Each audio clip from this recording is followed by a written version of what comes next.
friends, welcome back to my channel. It's me Anshika and this video is going to be study vlog. Plus I will share most important difference between in accounts, so make sure you watch this video till end, and if you are new on my channel then make sure to subscribe this. Now without any further delay let's get into the video. So everyone, मेरा इस video को बनाने का main motive ये है कि ताकि आप लोगों को मोटिवेशन मिल जाए, बिकॉज जैसे कि बोर्ड एग्जाम सभी के चल रहे हैं तो बहुत ही ज़्यादा स्ट्रेसफुल टाइम है और सभी को इतना ज़्यादा स्ट्रेस हो रहा है कि बोर्ड एग्जाम किस तरीके से होंगे, क्योंकि अभी इको अकाउंट्स वगैरह सबके रह गए हैं जो कि मेन सब्जेक्ट है हमारे लिए। एंड मेरा भी फर्स्ट बोर्ड एग्जाम अकाउंट्स का है, इसके लिए मुझे बहुत ही ज़्यादा टेंशन हो रही थी कि मेरा किस तरीके से होगा। एंड फन फैक्ट ये कि मैं फर्स्ट टाइम ही स्टेट बोर्ड के एग्ज़ाम दूंगी। उससे पहले मैं सीबीएसई की स्टूडेंट रह चुकी हूँ 10th क्लास तक, एंड मैंने 11th में ही स्टेट बोर्ड ज्वाइन किया है, तो ये मेरा फर्स्ट टाइम होगा कि स्टेट बोर्ड के एग्ज़ाम किस तरीके से होंगे। सो इस चीज़ की एक अलग ही एंजाइटी है कि पता नहीं क्या होगा एग्ज़ाम हॉल में और किस तरीके से मैनेज होगा सब कुछ, तो इतना आइडिया नहीं है। एंड मुझे एक चीज़ बहुत ही ज़्यादा अच्छी लगी कि मैं अगर सीबीएसई बोर्ड में इस टाइम पे होती तो मुझे पता नहीं कितनी सारी बुक्स पढ़नी पड़ जाती एडिशनल, बट अभी आरबीएसई में मैंने ये चीज़ नोटिस की कि पूरा पेपर एनसीईआरटी से बनता है और डायरेक्ट क्वेश्चन आते हैं, तो इतनी ज़्यादा मुझे मेहनत नहीं करनी पड़ी जितनी मैं मे बी सीबीएसई में करती। तो ये चीज़ मुझे बहुत ही ज़्यादा बेनिफिशियल लगी अपने लिए कि भाई इतनी ज़्यादा मेहनत नहीं करनी पड़ी। देन आई थॉट कि मुझे आप लोगों के साथ भी शेयर करना चाहिए कि अगर आपको भी स्ट्रेस हो रहा है तो इसको किस तरीके से डील किया जाए। भाई गो विद द फ्लो, क्योंकि अगर आप अभी से स्ट्रेस लोगे अपने आने वाले टाइम के लिए तो वो सबसे ज़्यादा हार्म आपको ही करेगा। सो मेक श्योर कि आप लोग स्ट्रेस वगैरह ना लो, क्योंकि अभी ये टाइम तो है नहीं स्ट्रेस लेने का, वो रिजल्ट वाले टाइम पे ले लेंगे हम लोग। तो अभी पढ़ने का टाइम है तो उस टाइम पे पढ़ना बेस्ट रहेगा। मैंने भी अपने आप को यही समझाया और यही सोच के मैं अब पढ़ने बैठ गई थी, क्योंकि मैं एक दिन पूरा मैंने वेस्ट कर दिया था अपना, मैं पढ़ नहीं पाई थी उसमें। बट हाँ, मैंने अपनी वन शॉट वगैरह देख ली थी जो कि मैं अपना डेली रूटीन फॉलो कर रही हूँ 10 डेज़ का, तो उसमें मैंने कंप्लीट कर लिया था। और आज मैंने डिबेंचर वाला चैप्टर भी कंप्लीट कर लिया है पूरा, और इवनिंग में बस मुझे उसके न्यूमेरिकल वगैरह करने हैं। एंड यहाँ पे मैं थोड़ी बहुत इकोनॉमिक्स पढ़ रही थी, क्योंकि मैं सुनील सर का जो 5 डेज़ प्लान था ना वो भी फॉलो कर रही थी साथ में, तो मैंने उसका पूरा डिवीजन ले लिया था, क्योंकि लास्ट के 2 दिन में इंडियन इको पढ़ा रहे थे वो। सो मेरे पास अभी इकोनॉमिक्स में इंडियन इको नहीं है, मेरे पास अभी माइक्रो है, तो मैं उसका रिवीजन अपने एग्ज़ाम टाइम पे करूँगी। एक दिन पहले ही मैं पूरी माइक्रो का रिवीजन करूँगी, उससे पहले मैं अभी मैक्रो का सब चीज़ कंप्लीट कर चुकी हूँ, बस मुझे थोड़े बहुत न्यूमेरिकल की प्रैक्टिस करनी है। देन उसके बाद ये मेरी शेयर्स वाले चैप्टर की वीडियो, जब मैं एक दिन पहले अपना शेयर्स को कंप्लीट करी थी उसका वन शॉट देख रही थी। और इसमें सबसे ज़्यादा प्रॉब्लम मुझे अलॉटमेंट वाले शेयर्स में होती है, लाइक कितने शेयर्स अलॉटेड हैं और कितने अप्लाइड हैं, तो वो सब कैलकुलेट करने में मुझे बहुत ज़्यादा प्रॉब्लम होती है। फिर उसके बाद मैंने देखा डेस्क वर्क में भी कि इतने डिफ़िकल्ट क्वेश्चन नहीं थे, बट एक क्वेश्चन था जो कि मुझे समझ नहीं आया, तो उसके बाद मैंने डेस्क वर्क में से भी सॉल्व किए थे कुछ क्वेश्चन। सो या एंड इफ़ अगर आपको कोई भी डाउट हो किसी सब्जेक्ट से रिलेटेड और या फिर सीयूईटी से रिलेटेड, बिकॉज अब सीयूईटी के रजिस्ट्रेशन स्टार्ट हो गए हैं, सो अगर आपको कोई भी डाउट हो तो आप मुझे कमेंट में बता देना, मैं आपको अपना एक सजेशन दे दूँगी ताकि आपको थोड़ी बहुत हेल्प मिल जाए।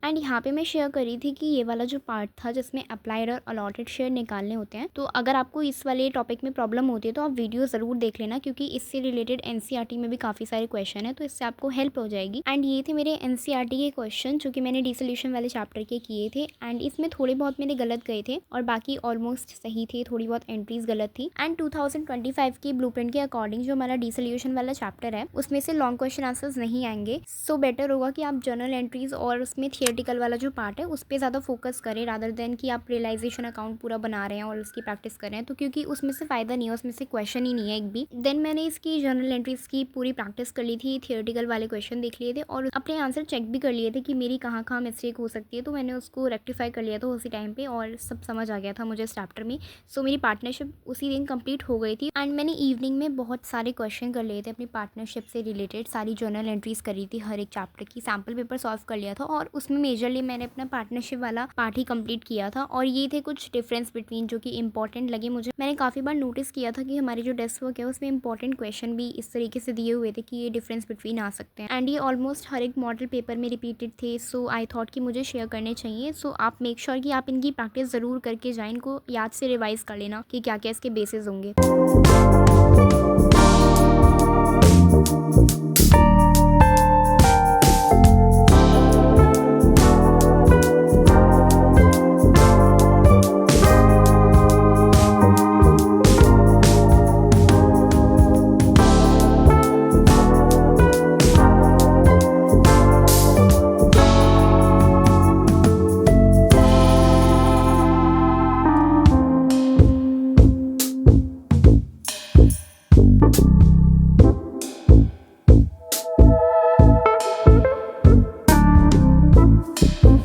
And friends, one thing that I would like to add here कि अगर आप डिबेंचर और शेयर्स वाला चैप्टर पढ़ रहे हो ना, सो उसमें एनसीईआरटी की जो बुक है उसको भी आज से रीड कर लेना, क्योंकि इतने लेंदी चैप्टर तो है नहीं अकाउंट्स में। तो आपको इससे ये हेल्प हो जाएगी कि जो टीडीएस वाला टॉपिक है, डिबेंचर होल्डर या फिर कोलेटरल सिक्योरिटी वाला जो टॉपिक है, और डिबेंचर के जो अदर नेम्स भी हैं, तो वो आपको रिवाइज़ करने में हेल्प हो जाएगी। और शेयर्स की कुछ फीचर वगैरह भी होते हैं, तो उनको भी आप रिवाइज़ करके चले जाना, क्योंकि मैंने प्रीवियस ईयर क्वेश्चन पेपर में देखे थे तो एक दो पूछ रखे थे। सो मेक श्योर कि आप अपने बोर्ड एग्जाम से पहले कंपनी की जो बुक है उसको रीड करके ज़रूर जाओ। So that's all about this video guys. Thank you so much for watching. Subscribe for more and God bless you.